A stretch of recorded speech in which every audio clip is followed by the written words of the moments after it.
The legacy of Babur should be erased from this country in every way.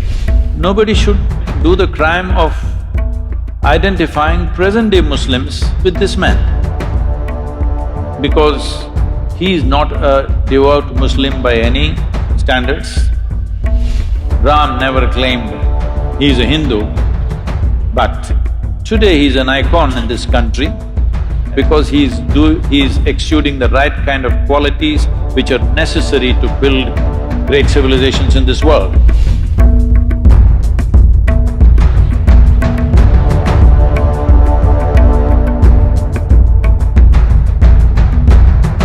To give you some sense of what we are… two different dimensions of what it is and why we must be careful about what stand we take is… Ram is over 6,000 years ago. What he did, what he did not do, lot of dissection happens in South India about him. North India doesn't dissect him, they just worship him. Southern India dissects him a little bit. But an icon of 6,000 years old who has inspired people towards righteousness, towards truthfulness, towards being compassionate to each other for generations, thousands of generations. You should not disturb that icon. Doesn't matter historically what is right, what is wrong, because nobody really knows for sure. It's only this general story everybody knows, where he went, what happened, what are the events of his life. What he did, why he did, you cannot dissect that, you're not his psychiatrist. Somebody, I was in some Youth and Truth event, they're saying he was insecure. I said, you're not his psychiatrist or something. 6,000 years ago, whether man was secure or insecure, how do you know? This is rubbish. But he's an icon who has inspired millions and millions of people across generations. You should not disturb that because humanity needs those icons. You can take up Ram, you can take up Krishna, you can take up Jesus, you can take up Buddha and find faults with them and today tinker with them. See, he did this was not okay, that was not okay, he was racist, he was this, he was that. This is rubbish. This is all relevant to people who are here now. 6,000 years ago, you want to judge him now?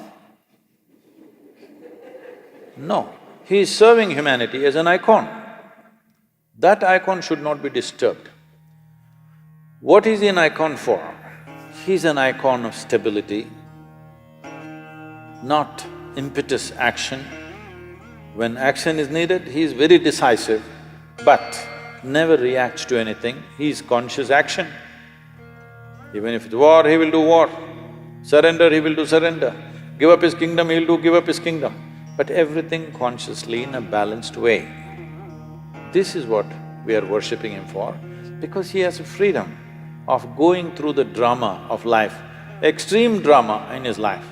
But he goes through the drama effortlessly. He goes through the drama without reacting.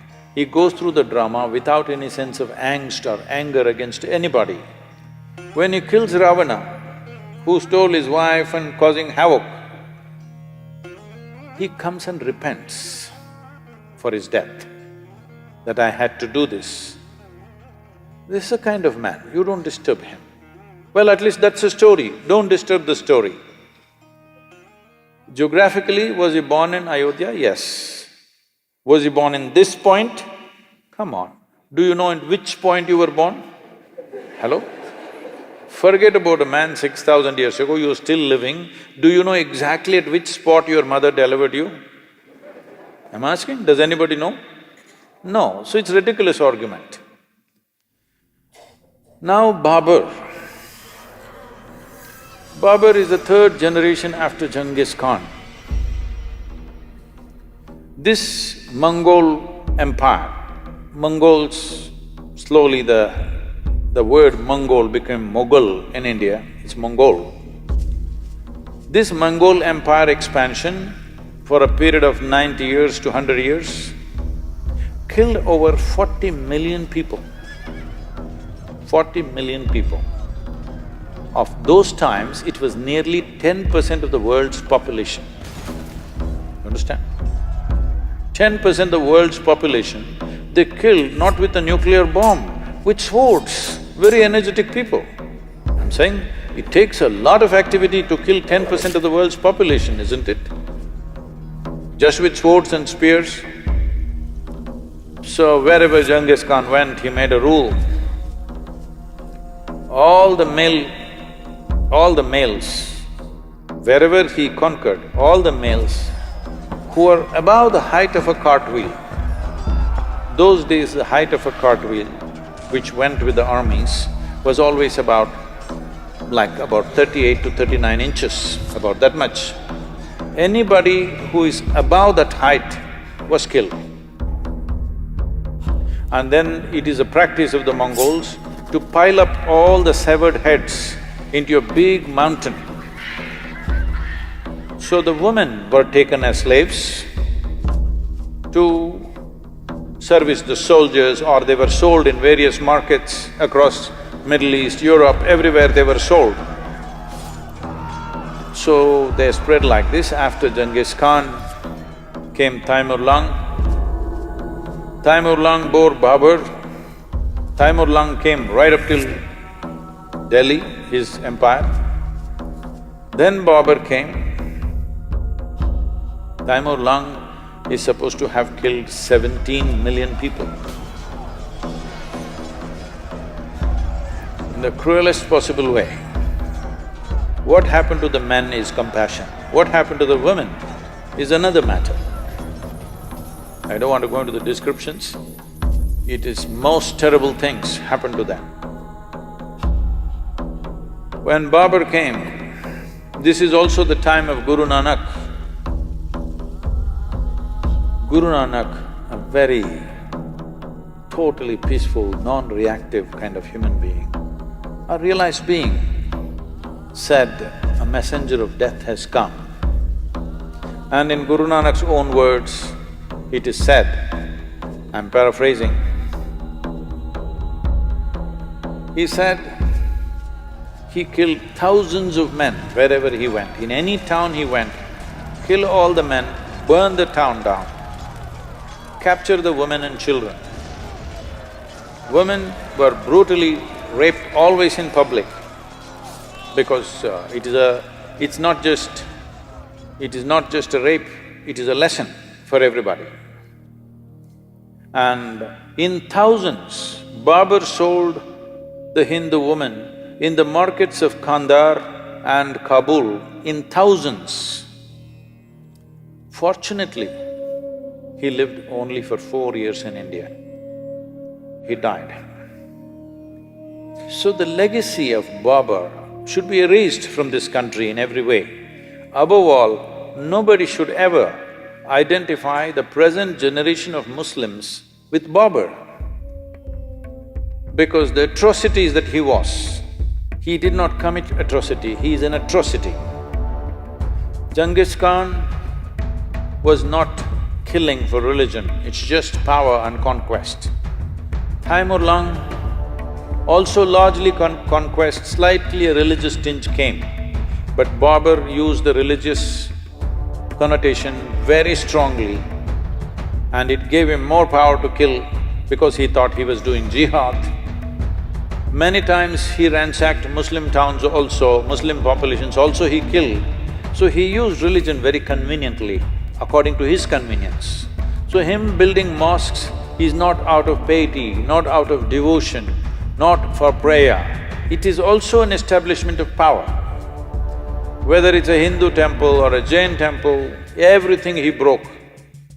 One prominent Jain temple he destroyed because in the cave what they had carved, the figures were naked, so he made sure the entire thing is destroyed. So this man and his legacy should be forgotten. Nobody should identify themselves with that, because that is not going to lead to a good future. And nobody should do the crime of identifying present-day Muslims with this man, because He is not a devout Muslim by any standards. He is not a devotee of any kind. He is a tyrant of the worst kind who very powerfully used the name of religion to impact wherever he went. It gave him a new level of authority which Genghis Khan did not have, because they did not use religion for conquest. So, these atrocities have happened. We should not forget these things. We must remember, but we should not be bitter about these things. We must remember to ensure such things don't happen once again anywhere in the world. But if we create bitterness out of history, then knowingly or unknowingly, we are prone to commit similar atrocities once again. We think a reaction is good. No, a reaction is not any better than dastardly action. It's the same thing. So, Babur's legacy must go. Ram, don't see him as a religious person because he never said, "I'm a Hindu." Hello? Did he ever say, "I'm a Hindu"? He represents this culture as an icon of stability, balance, peacefulness, justice. Wherever he went, he always looked at it, how to give justice to the people. In giving justice to the people that he administered, he put himself through extreme levels of suffering and hardship for himself. This is a man that you need. I want both the Hindus and the Muslims to remember, Ram never claimed he's a Hindu, but today he's an icon in this country. Everybody should look up to such an icon because he's exuding the right kind of qualities, not because he's a Hindu, not because he's this or that, because he's exuding the right kind of qualities which are necessary to build great civilizations in this world. And in many ways, the time of Rama became a kind of a fulcrum to build this civilization in the 6,000 years. This is why even during the freedom struggle, Mahatma Gandhi went on referring to Ram Rajya, the best administered and a just, absolutely just state means Ram Rajya. Even today, when we say Ram Rajya, we mean to say a very just and fair state, not an exploitative state, not a tyrannical state. And that's what we want to make out of India, that it's a just and fair state to everybody who lives here, not a tyrannical state. So for that you need Ram.